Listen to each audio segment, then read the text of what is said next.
I'll show you how to unmute Instagram notes. Let's jump in. Now, I have Instagram open here on my iPhone. You can do the same steps on Android. If we navigate to the notes here, you'll be able to see I don't see that other person's note.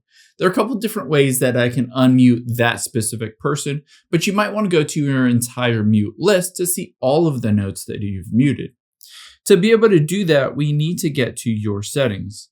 And within the settings, they constantly move this around, but currently we just need to go down until we find where it says what you see. And in here, you can see all of the muted accounts. In this one, it says the notes are muted. So you can tap on it. And to unmute those notes, we need to go in here and find it. It's fairly hidden. There is the mute button for this specific person. All I need to do is toggle off next to notes. Keep in mind this works for posts, stories, activities, notes on maps, location, all of that stuff. You can go through the mutes list and choose to unmute if you want to.